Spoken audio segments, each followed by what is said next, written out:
సర్వశక్తియు నీకు కృపా కార్యక్రమం కలిగిన మా ప్రియ పరలోకపు తండ్రి నాయన అదే కాలమున ఈ దినమును కూడా మీ కిరీటమును ధరింపచేసి సజీవు లెక్కల్లో ఉంచి మమ్మల్ని పడకల మీద నుంచి లేపి సూర్యోదయానికి ముందుగానే తండ్రి సృష్టికర్తమైన మీకు మా ప్రార్థన సిద్ధపరచుకొని మీ సన్నిధిలో మొరపెట్టినట్లు మీ కృపలను బట్టి మీ ప్రేమను బట్టి మీ కనికరమును బట్టి మీ మేలులను బట్టి మీకు స్తుతులు చెల్లించినట్లు అంత మాత్రమే కాకుండా నాయన పొదువైన ఆత్మీయ జ్ఞానాన్ని మీ కృపతో పొందుకొని నా తండ్రి మీదటికి మంచి గతి పొందినట్లు మీరు ఇచ్చిన ఈ దివ్యమైన అవకాశమును బట్టి స్తోత్రాలు చెల్లిస్తూ ఉంటున్నాం. దేవా బాప్తిస్మ తరగతులను భాగంగా నాన్న ఎన్నటి దినాన్న ప్రారంభ విషయాలు మేము నేర్చుకుని ఒక గొప్ప భాగ్యం ధన్యత ఒక అనుగ్రహించి ఉన్నారు. ఇక బాప్తిస్మము పొందుట కొరకు సంబంధించినటువంటి మరిన్ని శ్రేష్టమైన సంగతులు నేర్చుకుంటుండగా తండ్రి ఆత్మ సహాయాన్ని నడిపింపును ప్రసాదించండి తండ్రి. మనుషుల మాటలు మాకు ఏమాత్రం క్షేమం కాదు నాయన, అందుకే మీ మీద ఆధారపడమని మీరు సెలవిచ్చి ఉన్నారు. కొద్దిగా జ్ఞానాన్ని మళ్ళీ అడగమని చెప్పారు, ధారాళంగా ఇస్తామన్నారు. తల్లి మీకు స్తోత్రాలు. సమయంలో మరిన్ని విలువైనటువంటి సంగతులు మేము నేర్చుకున్నా తండ్రి. మీతో సమాధాన పడినట్లు ఆ జీవితంలో మేము పొందినటువంటి ఇదివరకటి సమస్యలు నష్టాలు ఇక మీదట జరగకుండా మేము జాగ్రత్త పడినట్లు దయచేయమని అటు నడిపింపును అనుగ్రహించమని తద్వారా మహిమ ఘనతా ప్రభావం మీరే పొందుకునమని యేసుక్రీస్తు ప్రభుల వారి పరిశుద్ధమైన నామంలో ఈ ప్రార్థన మీకు సమర్పించి పొంది ఉన్నాం తండ్రి, ఆమేన్. ప్రియమైన దేవుని బిడ్డలారా, దేవుడి ఉన్నతమైనటువంటి ఉచితమైనటువంటి కృపను బట్టి ఆయన పరిశుద్ధ సన్నిధికి మనం అందరం చేరి ఉన్నాం. ఇటు గొప్ప భాగ్యం అంతా మనకందరికీ ఉచితముగా ధారాళముగా ప్రసాదించినటువంటి ఆత్మల ఘనత నేను దేవుడికి క్రీస్తు ద్వారా పరిశుద్ధాత్మ సహాయంతో కృతజ్ఞతాస్తుతి స్తోత్రాలు నేను చెల్లిస్తూ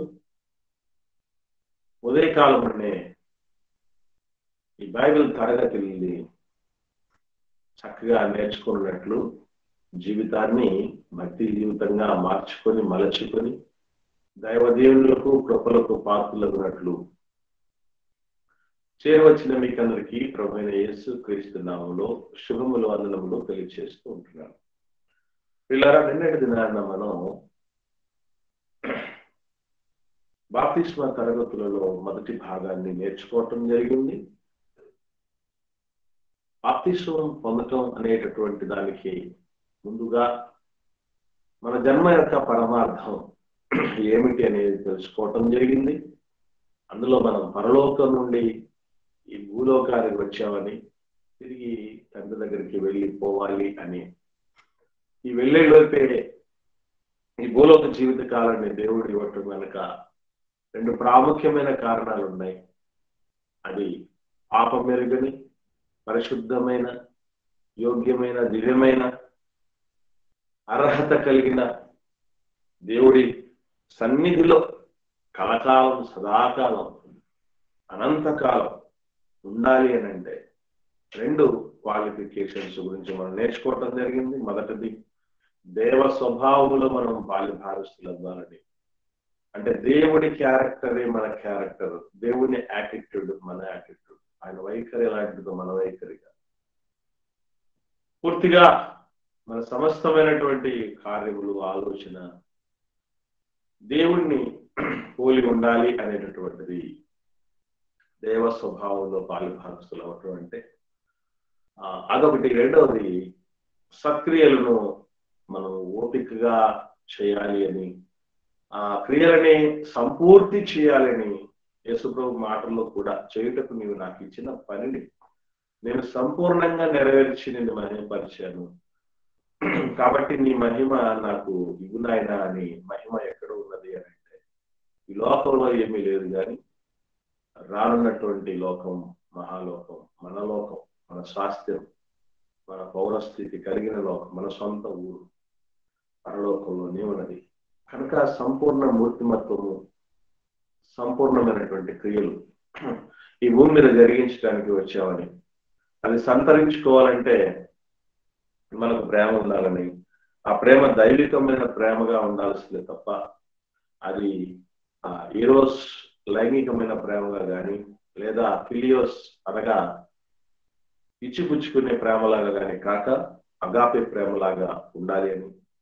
సో ఆ ప్రేమ అందరూ కనబరచలేరని, కేవలం దేవుని కుమారులైనటువంటి వాళ్ళే, దేవుని బిడ్డలైన వాళ్ళే కనబరచగలరని, ఈ ప్రపంచానికి ప్రేమల గురించి పరిచయం చేసి రుచి చూపించినటువంటి యేసుక్రీస్తు ప్రభువుల వారు ఎందుకు ప్రేమించగలిగారు అనగా ప్రాణం ఎందుకు పెట్టగలిగారు మన స్థానంలో, పాపి స్థానంలో పరిశుద్ధుడు అని అంటే అది ప్రేమకు చిహ్నం అని మనం నేర్చుకోవటం జరిగింది.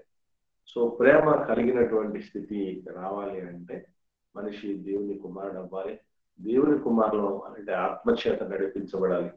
ఆత్మచేత నడిపించబడాలంటే ముందు ఆత్మను మనం పొందుకోవాలి. ఆత్మను పొందుకునే కార్యమే బాప్తిస్మ కార్యం అనేటువంటి విషయాలు మనం నేర్చుకోవటం జరిగింది. ఈ విషయాలన్నీ కూడాను చాలా స్పష్టంగా నేర్చుకోవాలి. మనం చాలా క్లారిటీతో నేర్చుకోవాలి. ఎందుకంటే జీవితానికి సంబంధించిన విషయాలు పిల్లలు, జీవితాన్ని మలుపు తిప్పేది చాలా మంది అంటారు 10th క్లాస్ అను లేదా ఇంటర్మీడియట్ అను, చదువుల విషయంలో చెప్తూ ఉంటారు మలుపు తిప్పేదని. లేదా మరికొందరు మాట్లాడుతూ మ్యారేజ్ జీవితాన్ని మలుపు తిప్పేదని అంటారు. ఇంకొందరు మాట్లాడుతూ ఉద్యోగం జీవితాన్ని మలుపు తిప్పుతుంది అంటారు. వీటన్నిటికంటే ప్రభావవంతమైనటువంటి మలుపు బాప్తిస్మ కార్యక్రమం.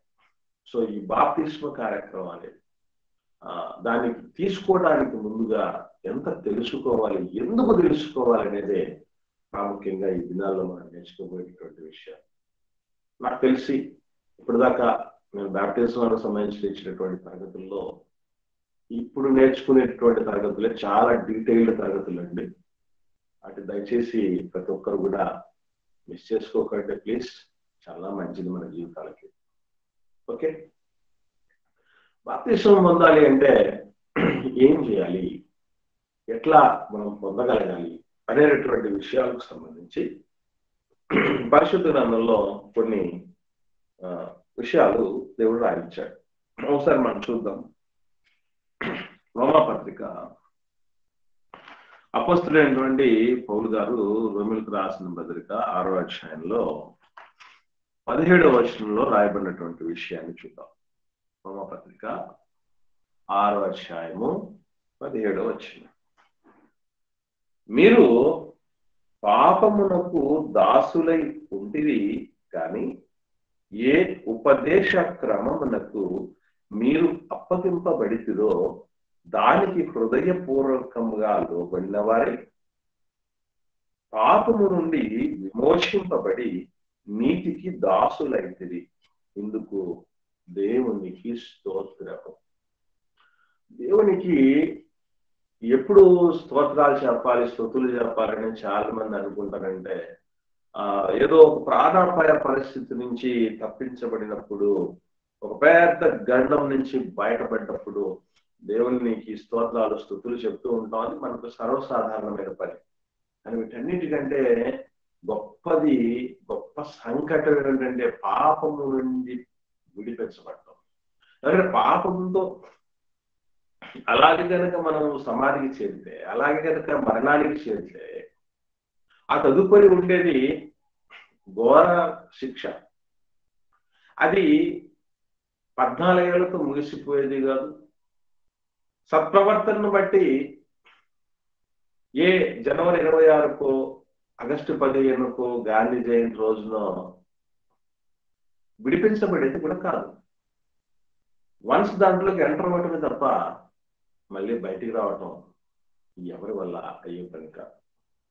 ఎంత అరిచినా, గీపెట్టినా, కేకలు వేసినా, మరపెట్టినా, గగ్గోలు పెట్టిన, తల కిందులుగా తపస్సు చేసిన అందులో నుంచి ఎంటర్ అయితే దాంట్లోకి మళ్ళీ రాలేదు. అంటే అంతకంటే మించిన ప్రమాదం లేదు బిడ్డ. అంత గొప్ప ప్రమాదం నుంచి విడిపించబడినటువంటి పరిస్థితే బాప్తిస్మం. అందుకే అలాంటి మేలుని దేవుడు చేశాడు గనక ఇందుకు దేవునికి స్తోత్రములు అంటున్నాడు పొగుదారు. ఇక్కడ ఏ ఉపదేశ క్రమమునకు మీరు అప్పగింపబడించరు అంటున్నాడు. అంటే ఉపదేశకానికి సంబంధించినటువంటి ఒక క్రమం ఉన్నదన్నమాట. ఉపదేశ క్రమాన్ని హృదయపూర్వకంగా అప్పగించబడి అంగీకరించగలిగిన తర్వాత తీసుకోవలసినది బాప్తిస్మం. అసలు ఉపదేశ క్రమమా? ఉపదేశమే మనం పూర్తిగా వినం బాప్తిస్మానికి ముందు. ఎంతసేపు చెప్తుంటారు సేవకుడు కానీ పాస్టర్ గారు కానీ మీకు? మనకి బాగా ఆలోచన చేయగలుగుతారండి. బాప్తిస్మం ఇవ్వటానికి ముందు మహా అంటే మాక్సిమం ఎంతసేపు చెప్తారండి సేవకుడు? మీరు చెప్పండి. ఈ ఉపదేశ క్రమం అనుసరించిన బాప్తిస్మానికి ముందు మీరు ఎంతసేపు దేవుడి వాక్యం విని, లేదా ఎంత విని, ఏమని విన్నారు మీరు? అసలు ఏమని విని ఇది వరకటి బాప్తిస్మం తీసుకున్నారు? కొందరు చెప్పండి, త్వరగా పొరపాటు చెప్పండి, ఎందుకంటే రికార్డింగ్స్ అవుతున్నాయి ఇవే లేట్ లేకుండా. ఇది వరకు బిఫోర్ బాప్తిస్మం అంటే ఇప్పుడు ఉపదేశ క్రమం అనుసరించిన బాప్తిస్మం కాకుండా ముందటి బాప్తిస్మాలు తీసుకున్న వాళ్ళు మీరు చెప్పండి, ఆలోచన చేయండి, ఎంతసేపు మీరు ఉపదేశం విని ఉంటారు బిఫోర్ బాప్తిస్మం? ఒకటి. రెండవది, ఏమని ఉపదేశం విన్నారు? ఈ రెండు విషయాలు గడిచిన కాలంలో బాప్తిజం తీసుకున్న వాళ్ళు ఒకసారి మాకు రిపీట్ చేసి చెప్పండి త్వరగా. వదనాలు అంకుల్. చెప్పమ్మా. హాఫ్ అన్ అవర్ చెప్తారు, హాఫ్ అన్ అవర్ 45 minutes అంతే చెప్తారు. ఓకే రా, హాఫ్ అన్ అవర్ లో ఏం చెప్తారు? ఏమైనా చెప్పగలరా? యేసుక్రీస్తు పునరుత్థానం గురించి చెప్తారు అంకుల్, అంతే. ఆ సో పునరుత్థానాన్ని బేస్ చేసుకొని పునరుత్థానం గురించి ప్రాముఖ్యంగా చెప్తారని చెప్పడం జరిగింది. ఓకే, ఇంకా అమ్మా?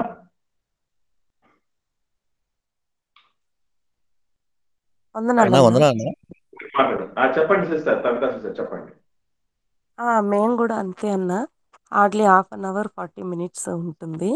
యేసు ప్రభు వారి శిలువ మరణాల గురించి చెప్తారన్న. Okay sister. డేవిడ్ చెప్తాము అన్న. వందనా అన్న. చెప్పు. మాకు మాత్రం 3 days వాకింగ్ చెప్పారన్న. అంటే ఫాస్టింగ్ ప్రేయర్స్ పెట్టి 3 days వాకింగ్ చెప్పి దాంట్లో పరలోకం వెళ్ళాలంటే మాత్రం ఖచ్చితంగా బాప్తిసం తీసుకోవాలి, లేకపోతే బాప్తిసం తీసుకోకపోతే నరకానికి వెళ్ళిపోతాము. యేసుక్రీస్తు వారు మనం బాప్తిసం అంటే మాకు ఎక్కువగా చెప్పింది ఏంటంటే నరకం తప్పించబడాలి, నరకం అనేది వెళ్ళకూడదు, తరతరాలు అగ్నిగుండంలో కాలకూడదు, పరలోకం వెళ్ళాలి, పరలోకం వెళ్ళి తండ్రితో ఎక్కువ కాలం నివసించాలంటే ఖచ్చితంగా బాప్తిసం తీసుకోవాలనేది ఇయే బేస్ చేసి 3 రోజులు ఆ ఫాస్టింగ్ ప్రేయర్స్ లో చెప్పారన్న. Okay right. ఇక్కడ గమనించండి, మన సోదరులు డేవిడ్ గారు చెప్పినట్లుగా ఒక 3 రోజుల వరకు చెప్పటం అంటే గొప్ప సంగతి. ఒక మాటలు చెప్పాలంటే, ఎందుకనంటే మహా అంటే ఇది మా కుమార్తె లావణ్య చెప్పినట్లుగానే, అలాగే సహోదరి మరి కవిత గారు చెప్పినట్లు ఎట్లా ఉంటుంది పరిస్థితులు అంటే, ఒక 40 minutes, ఒక 1 hour మహా అంటే చెప్పి క్లోజ్ చేసేస్తారు. ఇక్కడ గమనించాల్సిన విషయం ఏంటంటే, అంత సులభంగా పూర్తిగా మనము చచ్చిపోయినట్టు లెక్క. ఈ లోకముతో లోకపరంగా సంబంధమే లేనటువంటి రీతిగా మనం డెసిషన్ తీసుకున్నట్టు. ఏమండి, అంత డెసిషన్ తీసుకోవాలంటే మనకి ఎంత తెలుసుండాలి తెలుసా? ఎందుకు మనం బాప్తిసం తీసుకున్నా కూడా స్పష్టమైన మార్పులతో బతకలేం? అపోస్తలులాగా ఎందుకు కార్యాలు చేయలేం? ఎందుకు వారిలాంటి ధైర్యం వహించలేం? ప్రతి చిన్నదానికి పెద్దదానికి దేవుని నిందిస్తూ ఉంటాం, కానీ ప్రాణాలే పోతూ ఉన్న దేవుని స్తుతించుతూ వాళ్ళు బతకగలిగే కారణం ఏంటి? ఇదే పునాది లేకపోవటం. మనకు పునాది లేకపోవటం, వాళ్ళకు అనాదిగా పునాది ఉండటం. అందుకే పునాదితో నేర్చుకోగలగాలి. ఈ క్రమంలోనే ఇదివరకటి ఇలా మీరు వినటానికి నేను కూడా ఈ 2022 సంవత్సరం జనవరి 10, 11, 12 తారీఖుల వరకు ఇలాగే బాప్తిస్మల కార్యక్రమాలు విని ఉన్నటువంటి వాడిని ఇంతకు మించి ఏముందిలే అనుకున్నటువంటి పరిస్థితి. కానీ దేవుడు నాకు కరుణా సంపన్నుడైన మనోనేత్రాలు వెలిగించి ఉపదేశ క్రమమును అనుసరించిన బాప్తిస్మం పొందుటకు కృప చూపించాడు. మీకు ఆ తర్వాత మీకు కొన్ని డౌట్స్ రావచ్చు, వాటన్నింటికి సంబంధించి కూడా మొత్తం క్లారిఫికేషన్ దేవుడి కృపను బట్టి, దేవుడు నాకు అనుగ్రహించిన జ్ఞానాన్ని బట్టి నేను ఇస్తాను. ఎవరు కూడా సంకోచపడకండి, అసంతృప్తి ఉండకండి, తొందరపడకండి. ఓకే, సో ఉపదేశ క్రమమునకు హృదయపూర్వకంగా అప్పగించబడాలంటే ఉపదేశం ఒకటే కాదు. బాప్తిస్మానికి ముందు ఉపదేశ క్రమం అంటూ ఒకటి ఉందట. అంటే క్రమానుగతమైనటువంటి ఉపదేశాలు అందించి బాప్తిస్మం ఇవ్వాలన్నమాట. అలా అందించిన తర్వాత మరలా ఏంటి, తమ్ముడు సురేష్ కొందరిని బాప్తిజం క్లాసెస్ జరుగుతున్నాయి రండి అని ఆహ్వానించినప్పుడు వాళ్ళు అన్నారంట, బాప్తిజం తీసుకోండి, మీరు ఏమన్నా బలవంతం పెడతారా? కొందరు అట్లాగే చేశారు. బలవంతం పొరపాటును కూడా చేయలేదు, ఎందుకంటే దేవుడు అక్కడి మహానుభావుడే అని బలవంతం చేయలేదు. మేము ఎందుకు చేస్తామండి? మాకేం అవసరం ఉంది? అసలు బలవంతం చేస్తే మాకు వచ్చేటువంటిది లాభాలు ఏమి లేవు. కేవలము మనకి ఓహో ఇదా జీవితం, ఇదా పరిస్థితి, ఇదా పూర్తి మన గతం ఇదా, మన వర్తమానం ఇదా, ఇట్లాగే ఉంటే మన భవిష్యత్తు అదా, ఇలాంటి విషయాలన్నీ పూర్తిగా అర్థమైపోయిన తర్వాత మీరు ఏమన్నా చంటిపుల్లా బలవంతం చేస్తే బాప్తిస్మం తీసుకోవడానికి ఏమండి? ఐస్ ఫ్రూట్లు తినేటువంటి చిన్న చిన్న పిల్లలు అండి, చాక్లెట్ తినే పిల్లలు లాంటి వాళ్ళ. అసలు ఎందుకు ఇది అంటే ఎవరిని పొరపాటు ఫోర్స్ చేసి ఎంతసేపు నిలబడద్దని చెప్పండి. అసలు సరైనటువంటి ఫౌండేషన్ తో ఉండి తీయాలి అనేటువంటి ఇప్పించాలనే ఆలోచనతో ఉన్నవాళ్ళని కనుక పొరపాటును కూడా ఎవరికి ఫోర్స్ చేసేటట్టు ఉండదు. ఒకవేళ ఫోర్స్ చేసామంటే మేము బాప్తిజం తీసుకుంటామని సిద్ధపడి ఎవరన్నా వచ్చారంటే మా దగ్గరికి, ఉపదేశ క్రమమును అనుసరించి ఉపదేశ క్రమాన్ని నువ్వు విన్నావా, విన్న తర్వాత నీకు ఏమనిపించింది, హృదయపూర్వకంగా ఒప్పుకొని అప్పగించబడే పరిస్థితిలో నువ్వు ఉన్నావా అని ప్రశ్నల మీద ప్రశ్నలన్నీ కురిపించి అన్ని అడిగి కన్ఫర్మేషన్కి వచ్చిన తర్వాత బాప్తిస్మానికి వేస్తాం. అంత తొందరగా అవండి, అంత సులభంగా దేవుడి రాజ్యంలో కలపటం చేయటం అంటే, కలిసిపోవటం అంటే సులభమైన విషయం కాదు. ఇది అంత సులభం కూడా జరగాల్సిన తంతు కూడా కాదు పిల్ల. కాబట్టి ఎవరు కూడా ఇదివరకే బాప్తిస్మం పొందినటువంటి వాళ్లకు మీ బాప్తిస్మం సరైనదో కాదు, ఈ పాఠాలన్నీ విన్న తర్వాత మీకు అర్థం కదా ఏంటి? మొత్తాన్ని మాత్రం ఒకటి మాత్రం గుర్తుపెట్టుకోండి, వాళ్ళను వీళ్ళని ఎవరినో చూడకండి. మొదటిది. రెండోది ఏంటంటే మనస్సాక్షి మీరు జవాబు చెప్పుకోగలగాలి. ఓకే, మూడో విషయం ఆత్మ వంచన చేసుకోకండి. ఆత్మ వంచన చేసుకోకండి, మన ఎవరికి మంచిది కాదు. ఓకే, సో ఉపదేశ క్రమము అనేటటువంటిది ఒకటి ఉంది. సో ఏంటి ఉపదేశ క్రమము అనేటటువంటిది? రెండు విధాలుగా మీ ముందు ఉంచడానికి నేను ప్రయత్నం చేస్తాను.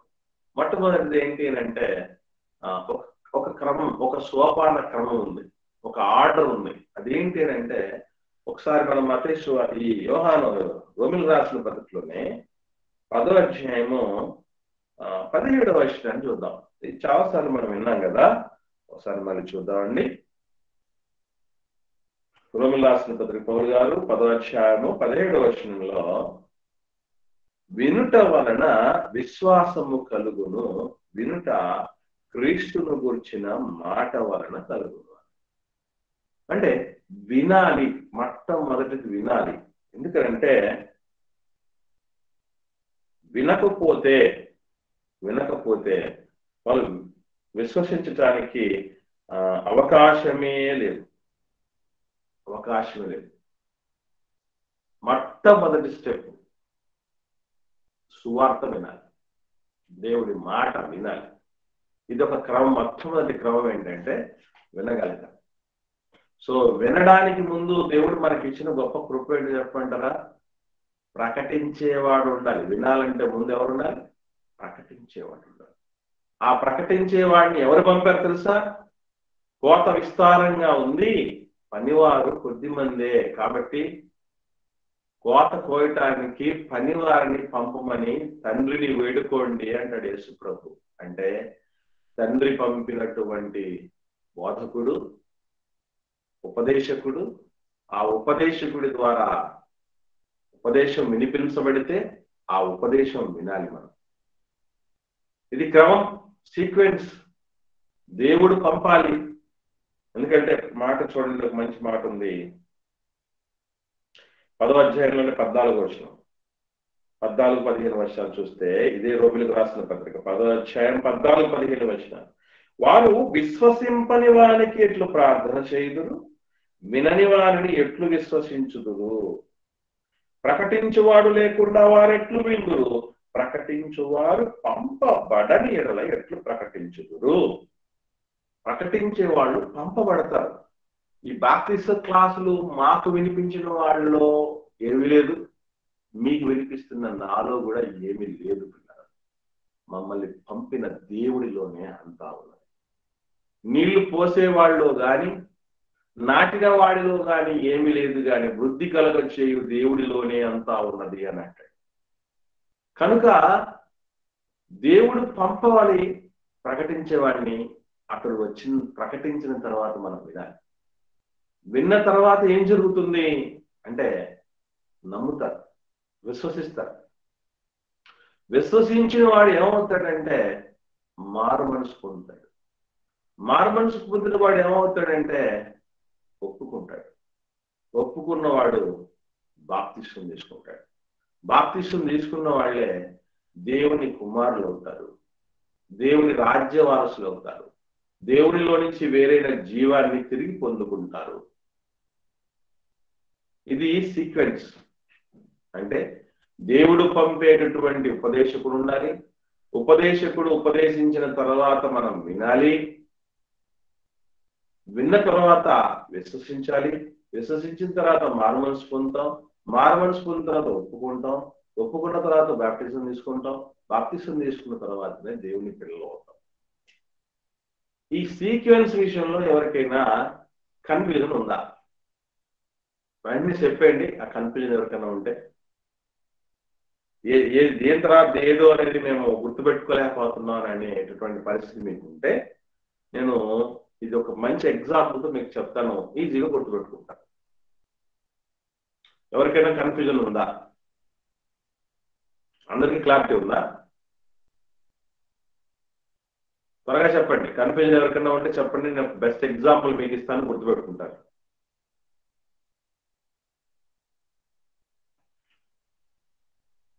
ఎవరు మాట్లాడట్లేదు. రికార్డింగ్ టైంలో మీరు ఎక్కడ టైంకి వెళ్ళి చేయకూడదండి. చెప్పండి డేవిడ్ గారు. ఒక్కసారి రిపీట్ చేయండి అన్న, సరిగ్గా అర్థం కాలా. నేను చెప్తాను, నేను ఎగ్జాంపుల్ చెప్తాను, మీ అన్ని అర్థం అవుతాయి. ఇప్పుడు చిన్న విషయం చెప్తాను. మన ఇండ్లకు ఎవరో ఒకరు ఏదో ఒక ప్రోడక్ట్ తీసుకుని వస్తారు అమ్మటానికి. అలా తీసుకోవడానికి వచ్చినప్పుడు మనం ఆ ప్రోడక్ట్ గురించి ఫస్ట్ ఏం చేయాలి? వినాలి. వాడు చెప్తాడు, దాని గురించి మొత్తం ఎక్స్ప్లెనేషన్ చేస్తారు కదా.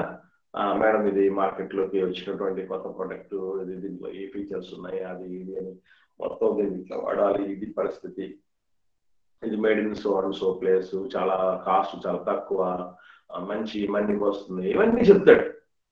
చెప్పింది ఏం చేయాలంటే మనం వింటాం. ముందు విన్న తర్వాత ఏం చేస్తాం? మొత్తం విన్న తర్వాత ఓకే పర్ఫెక్ట్ గా ఉందనుకుంటే విశ్వసిస్తాం.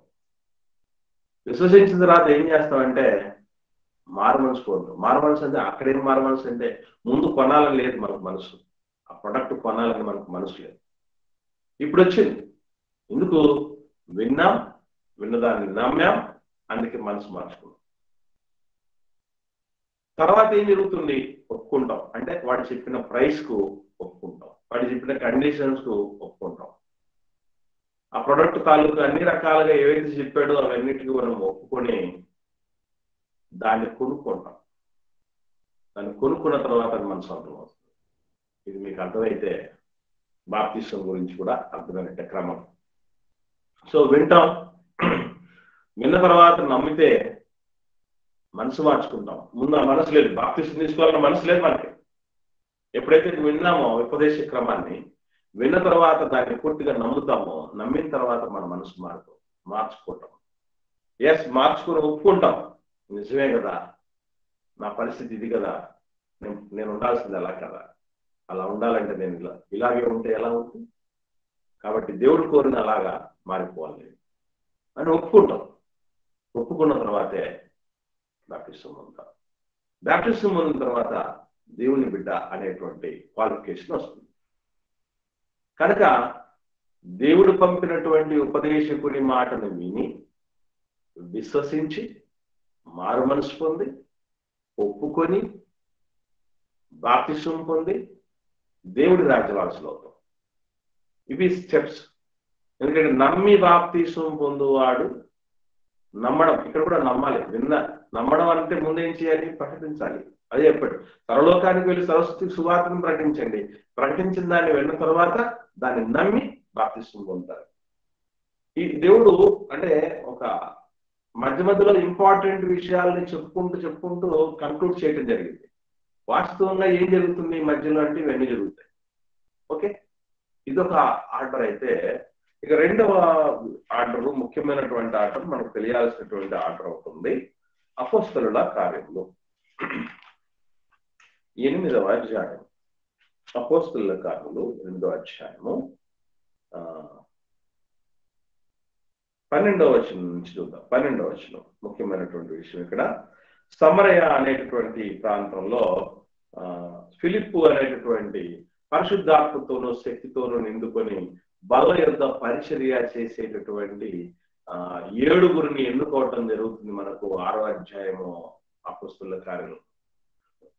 ఎన్నుకోబడినటువంటి 7 ఒకనొక వ్యక్తి ఫిలిప్పు గారు, మొదటి వ్యక్తి స్టెఫెన్ గారు.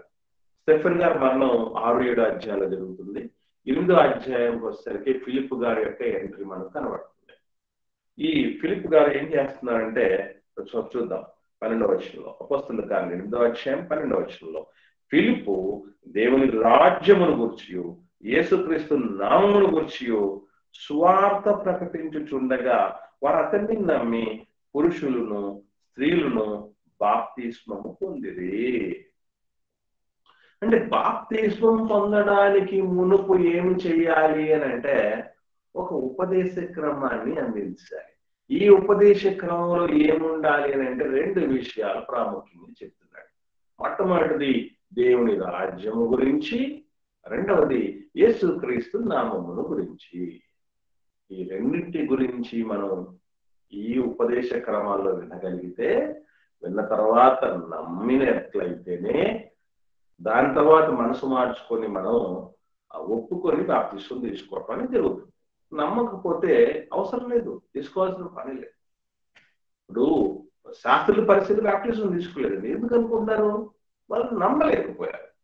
నమ్మలేని వాడిని మనం బలవంతం చేసి గుర్రాన్ని నీళ్ళ తొట్టి దాకా తీసుకురాగలరు. దాని తాపించలేవంట.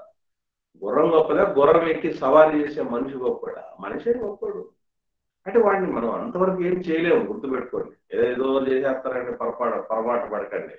చాలా మంది మిగతా 5వ సోదరులు వాళ్ళు చాలా ఆందోళన చెందుతున్నారు కదా, మనం ఏం చేస్తారంటే ఏం చేయగలమండి అసలు.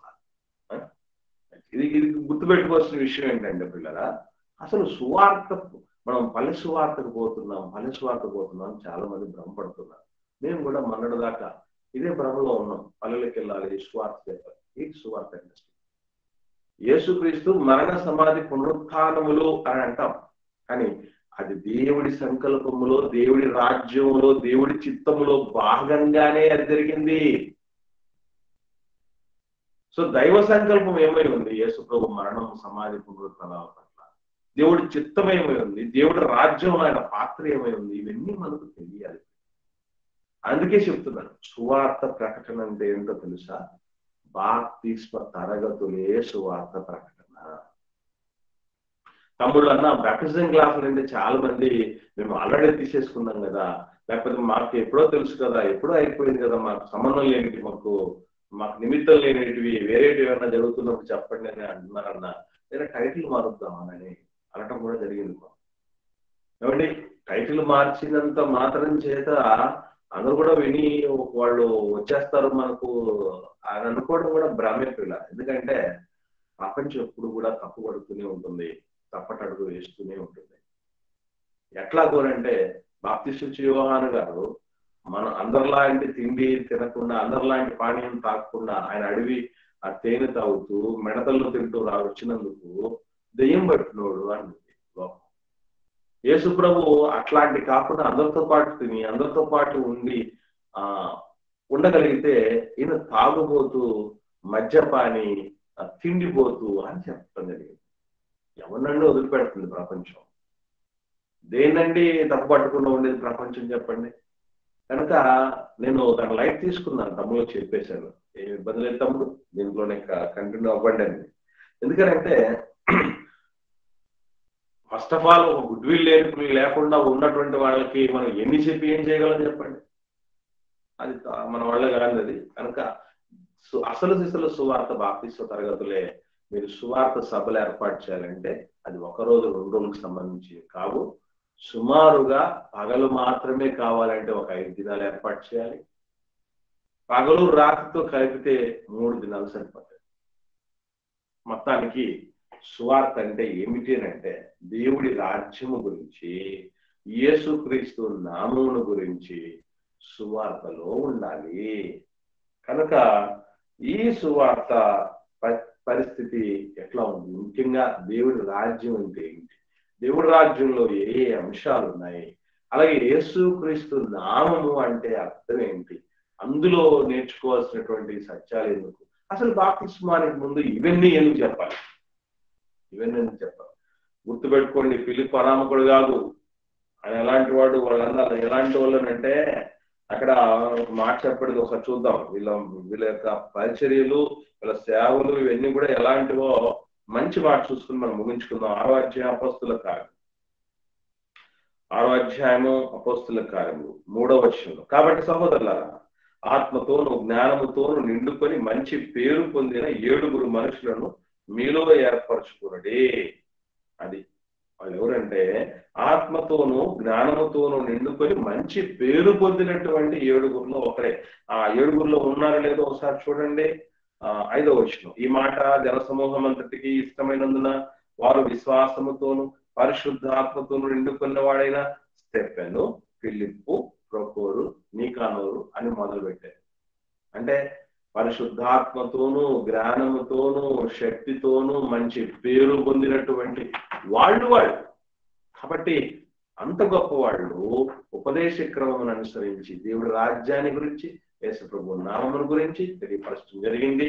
దేవుడి రాజ్యంలో ప్రాముఖ్యంగా ఏం నేర్చుకోవాలి, ఏ నిగుడు ఉన్నాయి, అవి తెలుసుకోకపోతే నష్టం ఏంటి, తెలుసుకుంటే లాభం ఏంటి అనే విషయాలు వచ్చే వారం నుంచి మనం నేర్చుకునే ప్రయత్నం చేద్దాం. ఇప్పటి వరకు విన్న వాటిలో ఎవరికైనా ఏమైనా సందేహం ఉంటే దయచేసి అడగండి.